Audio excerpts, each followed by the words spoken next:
Welcome back to Paper Highlighter, the place where guilty pleasure TV meets jaw-dropping gossip.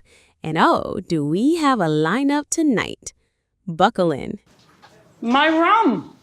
दारू भी दियो? क्यों? If I get a migraine, गलत sometimes. बात है, गलत बात है. Sometime for medicine, na? First up, Jenny's rum stash nearly broke the internet when Sumit's mom on 90 Day Fiancé the other way stormed in, wagging her finger and demanded, "You drink alcohol?" Meanwhile, Jasmine dropped a nuke on Gino, pregnant but not with his baby. Fans aren't buying the shocked tell-all moment, dragging the timeline and calling it recycled, scripted drama. Gino's blank stares? Comedy gold or reality TV fakery at its finest? Next, over in Venice, Veronica Rodriguez said yes. A gondola ride, a sparkling ring, and Instagram exploding with engagement snaps. The big question now, will she pack her bags and head to Italy for good? And then there's Darcy. She casually told viewers she almost got lost in the Appalachian Mountains in California. Geography class, anyone? Social media lit up with face palms, banjo jokes, and fans calling her the not-so-brightest crayon in the box. On the influencer front, Yara is selling more than fashion. She just launched a TikTok money-making course. Some call it genius hustle.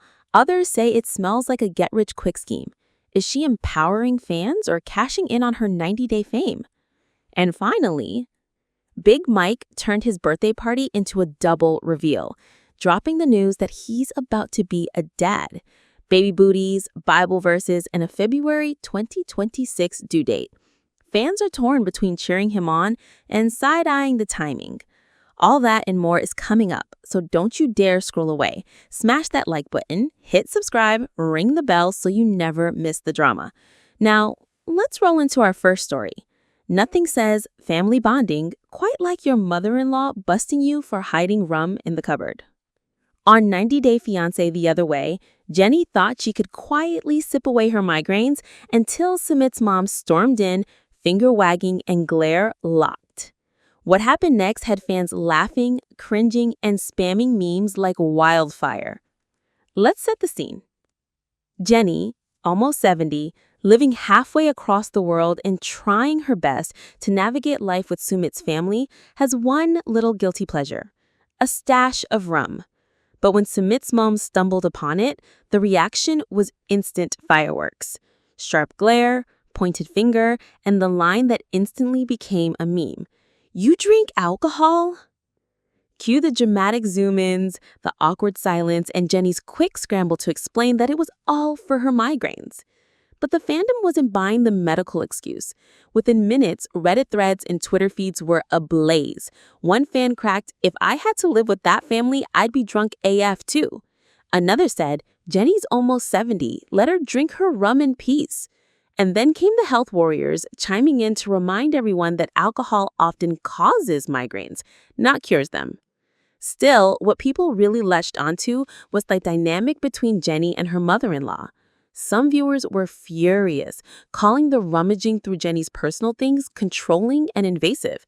Others shrugged it off as typical reality TV culture clash, pointing out that Sumit's mom has always been quick to police Jenny's lifestyle. The meme machine? Unstoppable. We got Jack Sparrow edits of Jenny clutching her bottle, TikTok skits titled "Run Jenny, Run," and even a fan photo of a mini safe with the caption, "Hide the rum before mom throws it out." The fan creativity was endless, and let's be real, it might be the funniest 90-day moment of the season so far. But here's the kicker. Jenny didn't back down. She stood her ground, defended her rum stash, and in that moment, she flipped the script. Instead of the usual shrinking violet role, she leaned into defiance. For some fans, this was a win. Jenny finally asserting herself in a household that has spent years treating her like an outsider. At the same time, the debate spiraled. Was this just lighthearted comic relief or a deeper clash of values? Some international viewers pointed out the cultural weight alcohol carries in more traditional Indian households. Others argued that if Jenny's been married this long, Maybe it's time the family stopped treating her like a guest who needs policing. The ripple effect has been fascinating. Comment sections are still going strong with new theories. Was this staged by producers to spark exactly this kind of debate? Did Sumit secretly tip his mom off for added drama? Or was this just one of those unscripted reality TV gems that lands in our laps once a season? And of course, it wouldn't be 90 Day Fiancé without someone calling it the most relatable in-law fight ever. One top-liked comment summed it up perfectly. I don't care if it's rum, Red Bull, or peanut butter cups. If my mother-in-law went through my stuff, I'd lose it too. Don't touch that dial because the drama is just heating up. Stick around. Jasmine is about to drop a pregnancy bombshell that has Gino's fans calling foul and TLC scrambling to spin the storyline. On 90 Day Fiancé Happily Ever After, Jasmine dropped the ultimate grenade. She's having a baby, but here's the kicker. It's not Gino's. That single revelation sent shockwaves across the fandom, and the internet hasn't stopped buzzing since. On screen, it looked like a shocking twist tailor-made for the tell-all stage. But fans, they weren't buying it. Comment sections immediately exploded with suspicion, pointing out that Gino's reaction wasn't surprise, it was performance. One top Reddit post read, "Of course he already knew. This storyline was filmed after The Last Resort. He's not shocked, he's acting." The timeline is where the internet really sunk its teeth in. Longtime viewers remember Jasmine previously insisting that pregnancy would be nearly impossible for her. A heartbreaking arc where Gino begged for a baby and she insisted her health made it unlikely. Fast forward to now, and suddenly Jasmine is not only pregnant, but doing a repeat announcement less than a year after another supposed pregnancy storyline. Fans aren't letting it slide. One blunt comment, "Didn't she already say this at the last tell-all? We're supposed to believe this is new." And then there's the age of the baby. Several eagle-eyed viewers pieced together that by the time of filming, Jasmine's child with Matt was already close to a year old, making this breaking news feel stale, recycled, and possibly scripted. Cue the accusations. TLC is milking this. Jasmine's crocodile tears are faker than Gino's hat. And retire these couples already. We've seen this show before. Still, it wouldn't be reality TV without divided camps. Some fans defended Jasmine, saying her emotional delivery proved she was genuine and that the franchise is built on rehashing messy drama anyway. Others pointed out that even if Gino knew, watching him play the clueless partner is part of the entertainment. As one viewer wrote, he's not shocked, but he's committed to the bit. That's why we keep watching. The memes? Relentless. Gino's surprised face is now being photoshopped into soap opera posters. Jasmine's pregnancy reveal has already been gifted into TikTok reaction content. And Twitter lit up with side-by-side comparisons of Jasmine's impossible-to-get-pregnant speech and her latest baby announcement. Fans joked, miracle baby or miracle storyline? You decide. What makes this twist sting even more for some viewers is the emotional whiplash. For years, Jasmine's fertility was framed as a heartbreaking barrier between her and Gino. To now spin it as a scandalous infidelity reveal feels manipulative, even cruel. That's why a chunk of the fandom is angry, not just at Jasmine, but at TLC itself for recycling plot lines and blurring the line between reality and scripted soap. But love 'em or hate 'em, Jasmine and Gino remain the franchise's chaos magnets. Whether this storyline is staged, stretched, or entirely authentic, one truth holds. People can't look away. For TLC, that's mission accomplished. For fans, it's another messy chapter in the never-ending saga of 90 Day Fiancé's most dysfunctional duo. Keep it locked right here because we're not done yet. Up next, romance in Venice. Veronica Rodriguez just said yes to a gondola-side proposal, and the engagement photos are giving fans major hard eyes. While cruising through Venice in a gondola, Seth popped the big question, and Veronica said yes. Cue the tears, the ring reveal, and Instagram blowing up with perfectly lit photos of the moment. Veronica rocked a white dress and heels, Seth looked dapper, and the 90-day cameras, they didn't miss a beat. TLC's official page reposted the photos with captions celebrating her new chapter, while Veronica herself described the day as a blessing and the proposal as the most memorable gift. But what's really got fans talking is the big question. Will Veronica actually move to Italy? She's built a life and career stateside, plus she's a devoted mom, which makes relocating across the Atlantic complicated.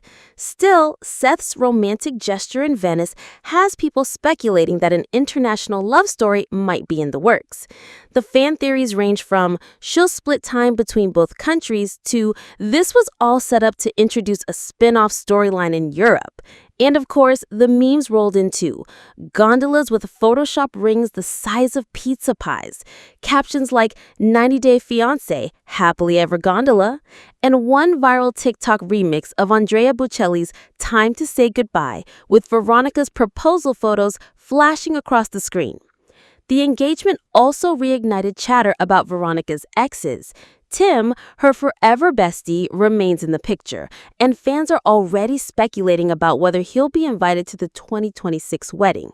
Meanwhile, Jamal, whose short-lived relationship with Veronica had Reddit split down the middle, is now the subject of dodged a bullet comments under the engagement posts. At the end of the day, though, most of the fandom seems genuinely happy for Veronica. She's been through the emotional ringer on this franchise, and seeing her light up with joy in Venice feels like a payoff moment years in the making. Whether she packs her bags for Italy or not, one thing's clear. Veronica's love story just became one of the most talked about milestones in the 90-day universe. Stick around because the next story will have you face-palming.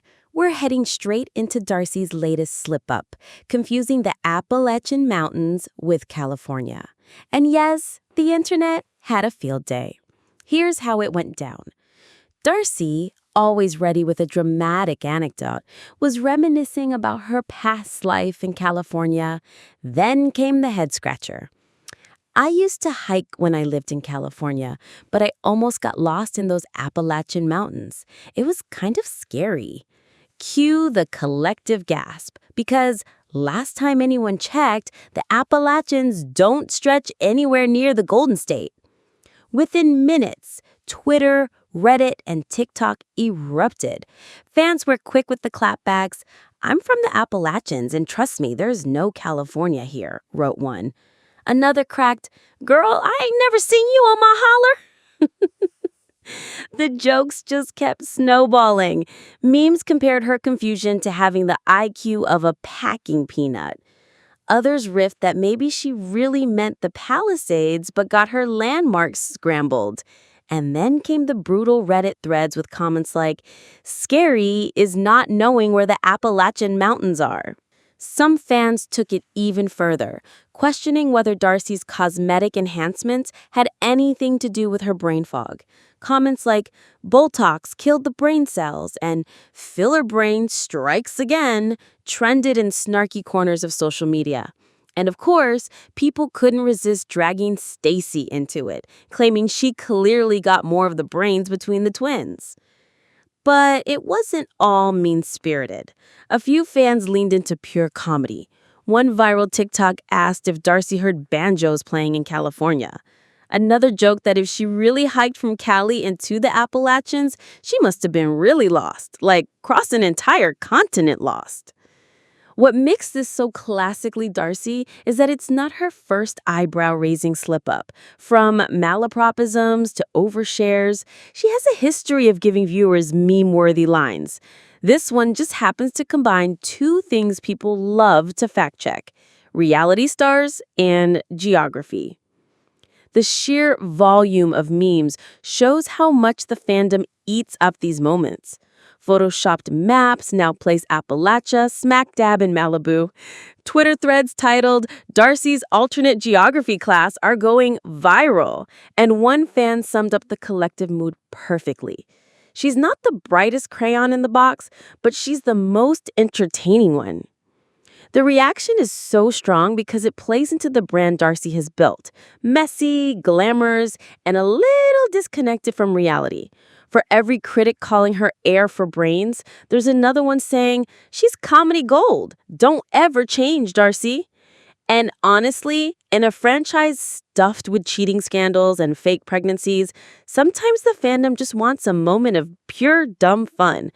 Darcy gave it to them in spades with her Appalachian oopsie. Keep it locked, because the drama isn't slowing down. Up next, Yara's got fans spiraling with the flashy TikTok money-making course, and the debate is whether it's smart hustle or shady side gig. Yara dropped a sleek Instagram post, luxury car, oversized sunglasses, and the caption that sparked a firestorm. If you're posting for fun, cute. If you're posting for profit, smart. I'll show you how. Join my TikTok course and let's make money. At first glance, it looks like a classic influencer pivot, monetize while the spotlight's hot. But the moment the post went live, Reddit threads and Twitter timelines lit up. Some fans cheered her on. Good for Yara, she's building generational wealth while she can. Others weren't so kind, accusing her of hopping on to the get-rich-quick coaching train that so many reality stars have tried before. And the comparisons started rolling in fast. Amani's controversial side hustles were dragged back into the spotlight, with fans saying this felt like deja vu.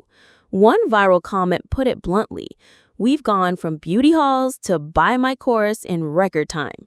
But here's the thing. Yara actually does have credibility in this space.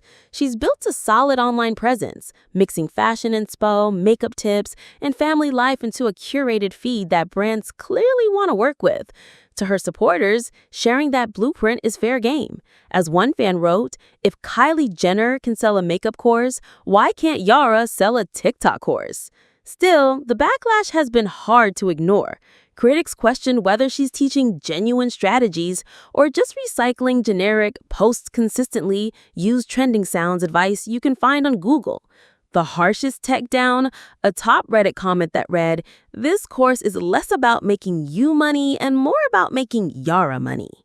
Some skeptics also pointed out the contradiction. Yara's fame didn't come from TikTok growth hacks. It came from being on reality TV. That raised the bigger debate. Is she selling an actual system or just packaging her 90-day fame into a side hustle? But even with the controversy, the engagement numbers tell their own story. Her post racked up over 6,500 likes in hours, and plenty of fans are curious enough to click through. The polarizing buzz itself might be her best marketing tactic. And let's not forget, this isn't the first time a 90-day alum has leaned into influencer education. Fans pointed to Larissa's OnlyFans coaching and Angela's Cameo how-to as proof that monetizing fame is practically a rite of passage for this franchise. Yara's just putting a more polished, aspirational spin on it. Love it or hate it, the course has people talking, and that's half the battle in influencer land. Whether she's empowering her followers or just cashing in, Yara's figured out the golden rule of reality TV. Stay relevant no matter what. Don't touch that dial, because the next headline is about to melt hearts. Big Mike turns his birthday bash into a double reveal, and fans are buzzing over his surprise baby announcement. Instead of the usual selfies or cake-cutting posts, Mike uploaded a carefully staged Instagram photo that looks straight out of a Pinterest baby announcement board.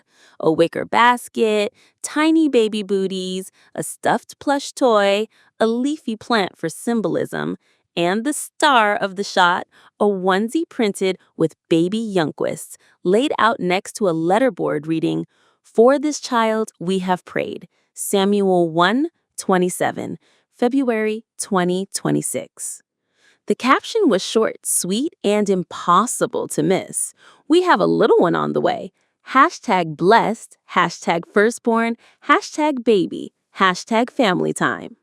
Within minutes, the fandom swarmed in. Comments poured in, calling it the best birthday present ever and showering Mike with congratulations. One follower gushed, "You're going to be such a good dad. Your child is already lucky." But because it's 90-Day Fiancé, not everyone was singing lullabies. Some fans instantly turned critical, digging up Mike's messy past on the show and questioning whether fatherhood is really his fresh start or another storm in the making. Threads on Reddit lit up overnight, speculating about his parenting style, his financial situation, and whether this reveal was timed for maximum PR buzz. One biting comment summed it up. Cute announcement, but is he ready for diapers or just for the spotlight?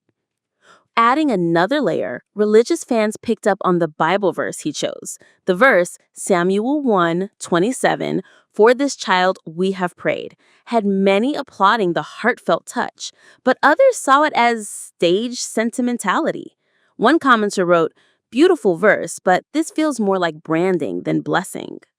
And then came the fan stories. The replies were flooded with parents sharing their own firstborn experiences, everything from IVF journeys to miracle baby testimonials. Suddenly, Mike's Instagram wasn't just a celebrity announcement. It was a digital baby shower with fans offering prayers, parenting tips, and plenty of unsolicited advice.